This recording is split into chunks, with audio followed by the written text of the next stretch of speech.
بسم اللہ الرحمن الرحیم۔ السلام علیکم دوستوں، ادبستان میں خوش آمدید۔ اگر آپ ہمارے چینل پر نئے ہیں تو ہمارے چینل کو سبسکرائب کریں اور ساتھ موجود بیل آئیکن کو پریس کر دیں تاکہ آپ کو ہماری ہر اپڈیٹ پر وقت مل سکے۔ شکریہ۔ وقت کے قصر عافیت میں شب کے سنگین ولولوں کے ساتھ سحر کی طرف بھاگتی جا رہی تھی۔ رات کی گہری نیند بھری آنکھوں سے ماہتاب اور چاندنی دونوں روٹ چکے تھے۔ کرنوں کے سوداگر ستارے اپنی بساط سمیٹنے کے در پہ تھے۔ آسمان پر روشنی کی متجسس آنکھوں کے سامنے رنگ اتر چکے تھے۔ چاروں طرف کالے دھوئیں کے بادلوں کی طرح تاریکیاں کوہساروں کو، اداس وادیوں کو ویران کر چکی تھیں۔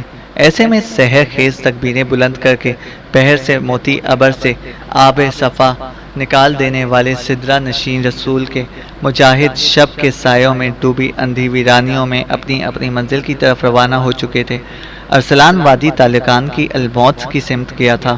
وادی طالقان کی قزوین کی سمت بدران روانہ ہو گیا تھا اور برسک ابھی پڑاؤ کی ہر چیز کو بار برداری کے جانوروں پر لادنے کے بعد ارسلان کی طرف سے جلتے ہوئے پروں کے تیر کے اشارے کا منتظر تھا۔ رات کی گہری تاریکی میں گویا طالقان کی ان وادیوں کو مرگ کے سائے گھیرنے لگے تھے۔ برسک بڑی بے چینی سے شمال کی سمت اشارے کا منتظر تھا، یہاں تک کہ شمال کے کوہستانی سلسلوں کے اندر سے جلتے ہوئے پروں کا ایک تیر فضا میں بلند ہوا اور اس تیر کی روشنی دیکھتے ہی دیکھتے برسک نے اپنے لشکر کو کوچ کرنے کا حکم دے دیا۔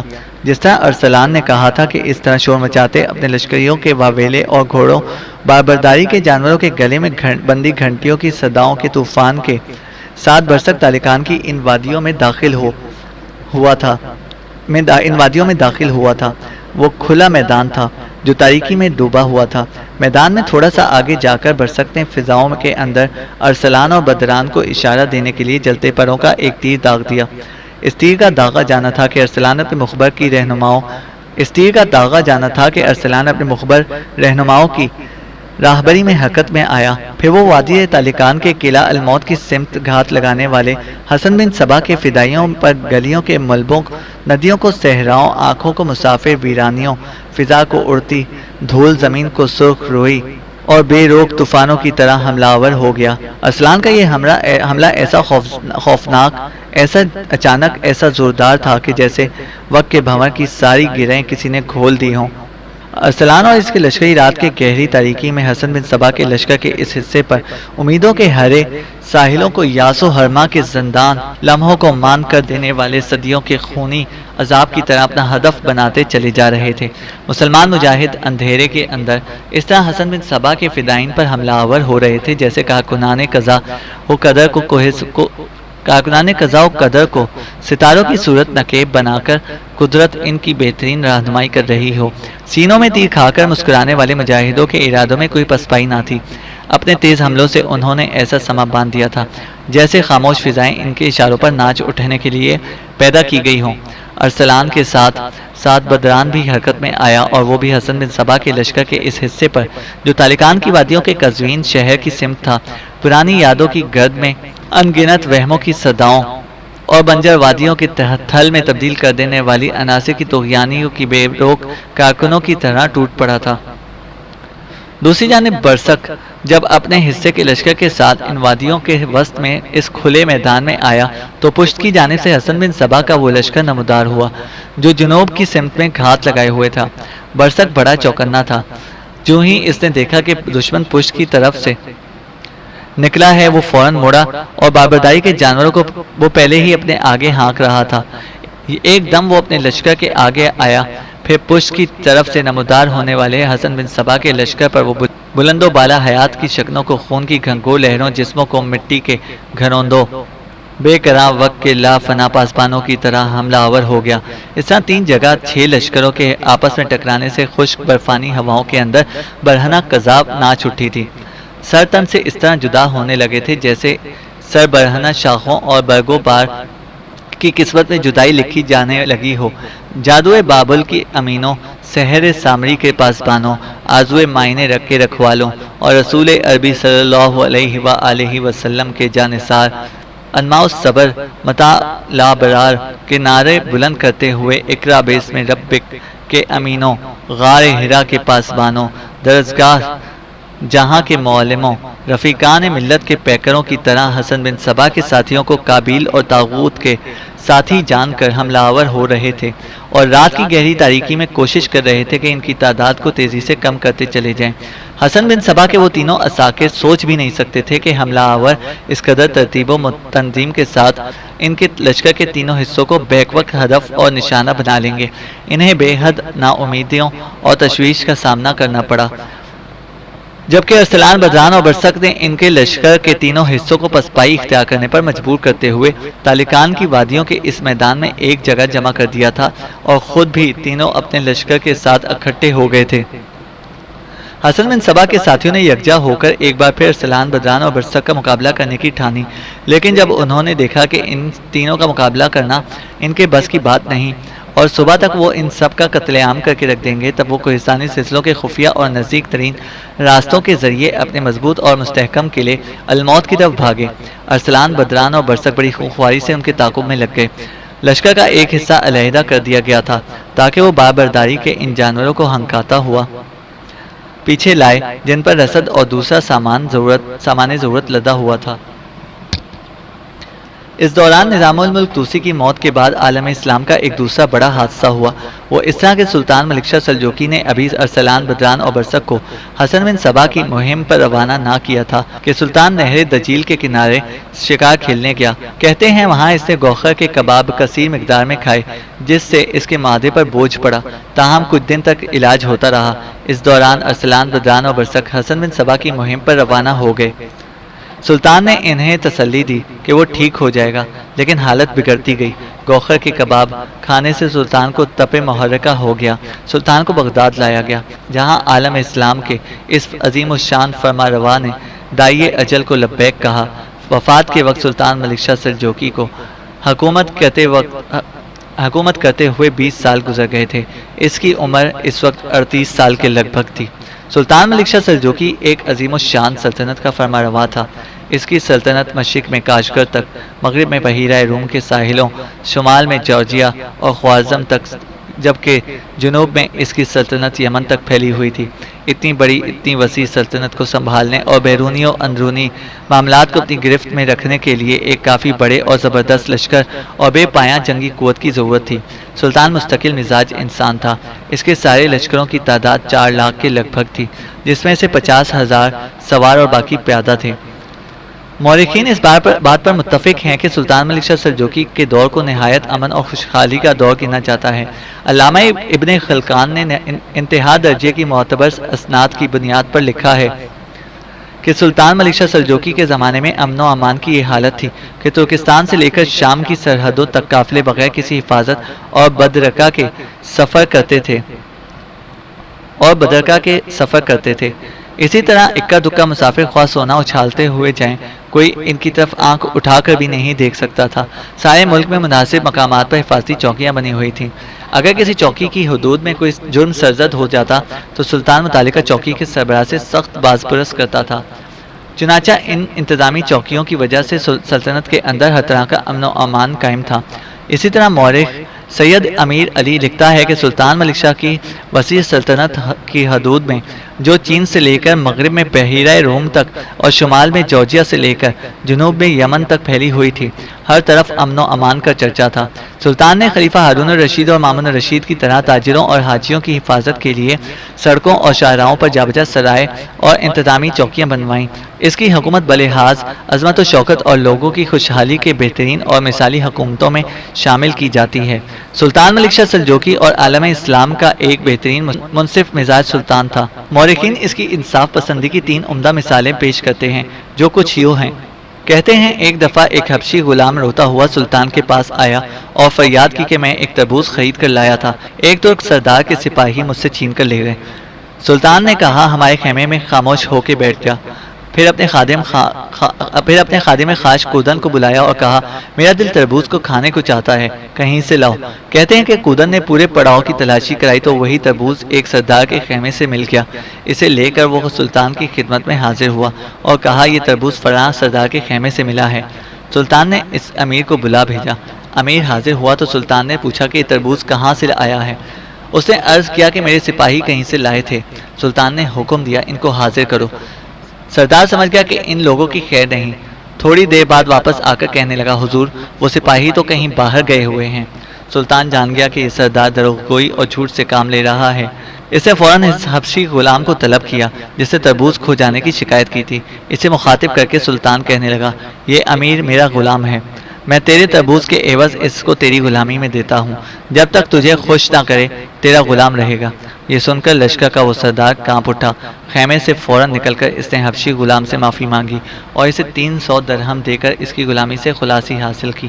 اس طرح کا ایک دوسرا واقعہ مورخین بیان کہتے ہیں کہ سلطان ایک دفعہ اصفہان کے جنگل میں شکار کھیل رہا تھا کہ بستی میں قیام ہوا۔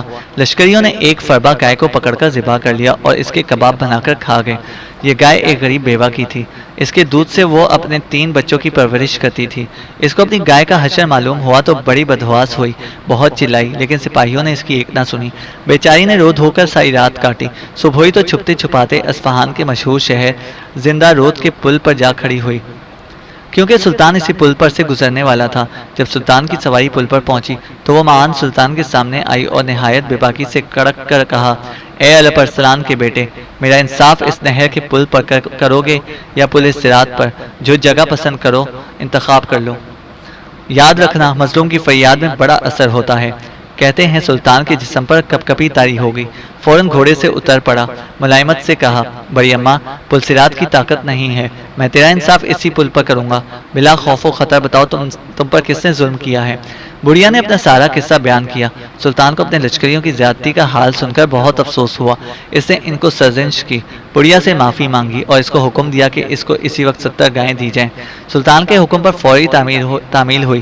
بڑھیا بھی بے اختیار پکار اٹھی اے الپ ارسلان کے فرزند، بادشاہی تجھ کو سزاوار ہے، اس لیے کہ تیرے عدل سے میں خوش، میرا خدا خوش، خدا تجھے ہمیشہ خوش رکھے۔ اس کے عدل کا ایک تیسرا واقعہ کچھ اس طرح بیان کیا جاتا ہے کہ ایک مرتبہ ایک مظلوم نے سلطان کے گھوڑے کی لگام راستے میں پکڑ لی۔ محافظ سپاہیوں نے اسے ہٹانا چاہا لیکن سلطان نے ان کو جھڑک دیا اور اس شخص سے پوچھا کیا تو کیا چاہتا ہے؟ اس نے سلطان کے جاننے والے ایک انتہائی امیر و کبیر اور بااثر و رسوخ شخص کی شکایت کی کہ اس نے اس پر ظلم ڈھائے ہیں۔ سلطان فوراً گھوڑے سے اتر پڑا اور مظلوم سے کہا کہ میری آستین پکڑ لو، اسی طرح مجھے گھسیٹتے ہوئے مجھے میرے وزیر نظام الملک توسی کے پاس لے چل۔ وہ مظلوم سلطان کی آستین پکڑنے کی ہمت نہ پا رہا تھا، لیکن سلطان نے اتنی شدت سے اصرار کیا کہ اس کو بالآخر ایسا کرنا پڑا اور وہ سلطان کو آستین سے پکڑ کر کھینچتا ہوا نظام الملک توسی کی طرف لے چلا۔ نظام الملک توسی کو جب اس معاملے کی اطلاع ملی تو وہ بیچارہ ننگے پاؤں دوڑا، راستے ہی میں سلطان کی خدمت میں حاضر ہو گیا اور اسے دیکھتے ہی سلطان کہنے لگا خواجہ بزرگ، میں نے رعایا کو تمہارے سپرد اس لیے کیا تھا کہ امراء غریبوں پر ظلم کریں۔ نظام الملک کو جب تفصیل معلوم ہوئی تو وہ سلطان کی حالت دیکھ کر کانپ اٹھا، ندامت کا اظہار کیا اور اسی وقت اس امیر و کبیر اور بااثر شخص پر گرفت کرتے ہوئے ظلم کا ازالہ کیا۔ بہرحال سلطان ملک شاہ سلجوقی اس دار فانی سے کوچ کر گیا۔ اس کی میت نہایت خاموشی سے اصفہان روانہ کر دی گئی، جہاں مدرسہ اعظم میں اس کو سپرد خاک کر دیا گیا۔ سلطان ملک شاہ سلجوقی کی وفات کے بعد سلجوقیوں کی عظمت و اقبال کو گھن لگ گیا۔ ان کی خانہ جنگی اور کئی دوسرے ہنگاموں کی وجہ سے عظیم الشان سلجوقی سلطنت ٹکڑے ٹکڑے ہو گئی، کئی حکومتوں میں بٹ گئی۔ سلطان ملک شاہ کے بیٹے سلطان سنجر نے اپنے خاندان کو روبہ زوال ہونے سے بچانا چاہا، مگر بگاڑ اس قدر بڑھ چکا تھا کہ وہ اس میں پوری طرح کامیاب نہ ہو سکا۔ سلجوقیوں کے دور زوال کی داستان طویل اور دلخراش ہوتی چلی گئی۔ حقیقت یہ ہے کہ سلطان ملک شاہ سلجوقی کی ذات عالم اسلام کے لیے دشمن قوتوں کے سامنے ایک زبردست بند کی حیثیت رکھتی تھی۔ اس بند کے ٹوٹنے سے عالم اسلام کے مصائب و حوادث کے ہولناک سیلاب کی لپیٹ میں آ گیا۔ سلطان ملک شاہ سلجوقی کی وفات سے صرف سلجوقیوں کو ہی نہیں بلکہ تمام عالم اسلام کو ناقابل تلافی نقصان پہنچا۔ اس کی زندگی میں یورپ کی کسی طاقت کو مسلمانوں اور عرض اسلام کی طرف آنکھ اٹھا کر دیکھنے کی بھی ہمت نہ ہوئی، لیکن اس کی آنکھیں مونتے ہی سلجوقیوں کی خانہ جنگی نے مسلمانوں کی ہوا اکھاڑ دی اور دشمنان اسلام کے دلوں سے ان کا روپ اٹھا دیا۔ نتیجہ یہ ہوا کہ اس یورپ کے صلیبی جنگجوؤں نے عرض اسلام پر یلغار کر دی اور صلیبی جنگوں کے ایک طویل اور تباہ کن سلسلے کا آغاز ہو گیا۔ یوں سلطان ملک شاہ سلجوقی کے بہت عالی شان دور کا خاتمہ ہو گیا۔ سلطان ملک شاہ سلجوقی کی موت کو یوں سمجھنا چاہیے کہ جس طرح اورنگزیب عالمگیر کی وفات کے بعد ہندوستان کی عظیم الشان اسلامی سلطنت کا جو حشر ہوا، وہی حشر سلجوقیوں کی سلطنت کا سلطان ملک شاہ سلجوقی کی وفات کے بعد ہوا۔ سلطان ملک شاہ سلجوقی بہت منصف اور تحمل مزاج انسان تھا۔ کہتے ہیں ایک بار نشا پور کے نواح میں شکار کھیلتے ہوئے سلطان اپنے محافظوں سے جدا ہو گیا اور راستہ بھٹک گیا۔ کھانے پینے کا سامان محافظوں کے پاس تھا اور حد نظر تک کسی آبادی کا نام و نشان نہ تھا۔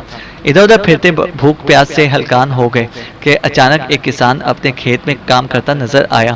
اسے دیکھ کر سلطان کے سوکھے ارادوں پر تھوڑا سا پانی پڑا۔ گھوڑا دوڑا کر سلطان اس کے پاس پہنچا، اسے سلام کیا اور کہنے لگا، میرے عزیز، میں راستہ بھول گیا ہوں، سخت بھوکا اور پیاسا ہوں، تمہارے پاس کھانے کو کچھ ہو تو عنایت کرو۔ کسان نے بے توجہی سے کہا، کھانا تو میرے پاس ہے لیکن یہ میرے لیے ہی بمشکل کافی ہے، اس لیے کہ کسی دوسرے کو میں اس میں شریک نہیں کر سکتا۔ سلطان منت کرنے کے انداز میں کہنے لگا، میں تیرا مہمان ہوں اور مہمان کے ساتھ ایسا سلوک تو نہیں کرنا چاہیے۔ کسان بھی بڑا عقل مند لگتا تھا۔ یہ بھی تم نے خوب کہی، تم کہاں سے میرے مہمان بن بیٹھے، اور یہ کیا فضول باتیں ہیں کہ زبردستی کسی دوسرے کا مہمان بن جایا جائے۔ سلطان نے پھر اس کی منت کی کہ مجھے سخت بھوک لگی ہے، یہ میرے پاس خنجر ہے، اس کو لو، جو روٹی تمہارے پاس ہے اس کے 2 ٹکڑے کاٹ کر مجھے دو۔ اس پر کسان خنجر کو دیکھ کر مسکرایا، کہنے لگا، یہ تو بڑا قیمتی خنجر معلوم ہوتا ہے، تم ایسا کرو کسی نان بھائی کے پاس جاؤ، اسے دو، وہ تمہیں اس خنجر کے بدلے ڈھیر سی روٹیاں دے دے گا۔ سلطان بڑے تحمل سے کام لیتے ہوئے کہنے لگا، تم ایسا کرو، یہ خنجر تم خود رکھ لو، اسے قبول کرو اور اس کے بدلے مجھے کچھ کھانے کو دو۔ کسان پھر اپنی بات پر ڈٹ گیا، کہنے لگا، میرے پاس فالتو کھانا ہے ہی نہیں، میری مہربانی کر کے یہاں سے چلتے نظر آؤ۔ سلطان ملک شاہ سلجوقی کو کسان کی اس بات پر بڑا غصہ آیا، لیکن وہ شکستہ حال کسان کے خلاف کوئی کارروائی بھی نہیں کرنا چاہتا تھا۔ ضبط سے کام لیا، تاہم اس کو امید تھی کہ قریب ہی کوئی آبادی ہوگی، وہاں سے کھانے پینے کا سامان حاصل کر لے گا۔ اسی خیال سے آگے چل پڑا۔ ابھی تھوڑی ہی دور گیا ہوگا کہ وہ کسان دوڑتا ہوا آیا اور اس کی رکاب پکڑ کر کہنے لگا، صاحب معاف کرنا، میں ہر کسی سے ایسی دل لگی کرنے کا عادی ہوں، اسی عادت سے مجبور ہو کر گستاخی کا مرتکب ہوا، آپ زحمت فرمائیے، بصد شوق غریب کی کٹیا پر قدم رکھیں۔ سلطان ملک شاہ سلجوقی مان گیا۔ قریب ہی کسان کی گھاس پھوس کی جھوپڑی تھی۔ سلطان وہاں پہنچا تو کسان نے پہلے اس کے سامنے روٹی کے چند لقمے رکھے اور پانی پیش کیا، پھر ایک بکری ذبح کی اور سلطان کو پرتکلف کھانا کھلایا۔ اتنے میں سلطان ملک شاہ سلجوقی کے سوار آ پہنچے اور سلطان کو انہوں نے تعظیم دی۔ کسان پہلے تو سلطان ملک شاہ سلجوقی کو کوئی شکاری امیر سمجھ رہا تھا، اب جو اسے معلوم ہوا کہ یہ تو خود سلطان ہے تو بڑا گھبرایا۔ سلطان نے اس کو دلاسا دیا اور کہا، میرے دربار میں آنا۔ کسان ہاتھ باندھ کر کہنے لگا، سلطان محترم، مہمان کی خدمت کرنا میرا فرض تھا، اس کے صلے کی توقع رکھنا شرافت اور جوانمردی سے بعید ہے۔ سلطان کو اس کا جواب بہت پسند آیا، بے حد خوش ہوا۔ اسی وقت حکم دیا کہ اس کسان کا گاؤں پوری اراضی سمیت اس کسان کو جاگیر میں دے دیا جائے۔ بہرحال سلطان ملک شاہ سلجوقی فوت ہو گیا۔ تمام سلطنت میں ملک شاہ کا ماتم کیا گیا اور عرصے تک مسجدوں اور مدرسوں میں اس کے ایصال ثواب کے لیے قرآن خوانی ہوتی رہی۔ شعراء نے دل گداز مرثیے لکھے اور علماء و مشاہیر نے سلطان ملک شاہ سلجوقی کو شاندار الفاظ میں خراج تحسین ادا کیا۔ دوسری جانب بغداد، نیشاپور، اصفہان سے بہت دور ارسلان، بدران اور برسک اپنے آگے بھاگتے حسن بن صبا کے لشکر کا اس طرح تعاقب کر رہے تھے کہ جس طرح سیاہ لمحوں کے سفر میں جبر کے سوکھے موسم اور لوگوں میں خوف طاری کر دینے والی موت خوفناک چاپ کسی کا پیچھا کرتی ہے، ادھر حسن بن صبا کو بھی قلعۃ الموت میں خبر ہو گئی تھی کہ سلطان ملک شاہ سلجوقی کے سالاروں کے سامنے اس کے لشکر کے تینوں حصوں کو بدترین شکست ہوئی ہے اور اس کے فدائی، اس کے لشکری، اس کے عقیدت مند ہزیمت خوردہ ہو کر قلعہ الموت کی طرف بھاگ رہے ہیں، جبکہ ارسلان، بدران و برسک ان کے تعاقب میں ہیں۔ یہ صورتحال قطعی طور پر حسن بن صبا کی امیدوں کے خلاف تھی، لہذا قلعہ الموت کے اندر جو حفاظتی لشکر تھا اسے حسن بن صبا نے اپنے قلعے دار اور نائب بزرگ امید کی سرکردگی میں نکالا اور اسے حکم دیا کہ جو ہی اس کے تینوں شکست خوردہ لشکر قلعے کے قریب پہنچے انہیں اپنے ساتھ منظم کرے اور سلطان ملک شاہ سلجوقی کے ان سالاروں پر زوردار حملہ کر کے ان کی فتح کو شکست میں بدل دے۔ بس جب حسن بن صبا کے شکست خوردہ لشکر قلعہ الموت کے قریب پہنچے تو بزرگ امید نے قلعے سے نکالے جانے والے لشکر کے ساتھ انہیں ملا کر صفوں کو درست کیا اور جو ہی تعاقب کرتے ہوئے ارسلان، بدران اور برسک ان کے قریب آئے، بزرگ امید شکست خوردہ اور تازہ دم لشکر کے ساتھ ان پر دکھ کے میعاد بڑھانے والی ستم کی آندھی برسات پر ظلم کی طبلستان دراز کرتی جراحتوں کی بے روک آندھیوں، کشاکش ہائے زیست میں صبر و ضبط کی ڈوریاں کاٹ دینے والے طوفانوں اور خواہشوں اور آرزوؤں کو کھنڈر کر دینے والی اثر سام کی طرح حملہ آور ہو گیا۔ بزرگ امید کا یہ حملہ ایسا زوردار، ایسا بھیانک تھا کہ جیسے رات کی مانگ میں دھند اور دھوئیں کے اندر قہر آلود فضوں اٹھ کھڑے ہوئے ہوں۔ دوسری جانب ارسلان، بدران اور برسک جنگ کا وسیع تجربہ رکھتے تھے۔ انہوں نے بیک وقت اور اچانک 3 محاذ قائم کر لیے۔ سامنے کی طرف سے ارسلان، دائیں جانب سے بدران اور بائیں جانب سے برسک، تینوں ہواؤں میں نوحے فضاؤں میں ماتم بھر دینے والے، جیون کے جنگل میں جوش مارتے سیل تندو ریت کے گھروندوں کی طرح اڑا دینے والی خونخوار خواہشوں اور ساون رتوں کے زوال و بے مثال طوفانوں کی طرح ٹوٹ پڑے تھے۔ ارسلان، بدران اور برسک بھی اداسی کی خنک راتوں کو نوحوں میں بدل دینے والے وحشی کرنوں کے خونخوار عذابوں کی طرح حسن بن صبا کے لشکر پر حملہ آور ہوئے۔ قلعہ الموت کے باہر ایک خونی المیہ شروع ہو گیا۔ حسن بن صبا کے قلعے دار بزرگ امید نے اپنی طرف سے پوری کوشش کی کہ کسی نہ کسی طرح ارسلان، بدران اور برسک کو دباؤ ڈال کر پسپا ہونے پر مجبور کر دے، لیکن اسے کامیابی نہ ہوئی۔ اور پھر اس نے دیکھا کہ لمحہ بلمحہ اس کی اور اس کے لشکریوں کی حالت شجر کی گود میں روتے پیلے پتوں ابر تک سایہ تلاش کرتے زخمی پرندوں، روشنی سے محروم اجل کے سیاہ خانوں، ٹھٹرتے کانپتے موسموں میں قبروں پر گرتے اشکوں سے بھی بدتر ہونا شروع ہو گئی تھی۔ یہ صورتحال دیکھتے ہوئے حسن بن صبا کے قلعے دار بزرگ امید نے پسپائی کے نکارے بجا دیے، اور یہ نکارے بجتے ہی اس کا لشکر قلعہ الموت میں گھس کر محصور ہو گیا۔ ارسلان، بدران اور برسک نے بڑی سختی کے ساتھ قلعہ الموت کا محاصرہ کر لیا۔ تاریخ کے اوراق میں ارسلان سلطان ملک شاہ سلجوقی کا وہ پہلا سردار اور سالار ہے جس نے حسن بن صبا اور اس کے لشکریوں کو بدترین شکست دی اور انہیں اپنی جانیں بچانے کے لیے قلعہ الموت میں محصور ہو جانے پر مجبور کر دیا۔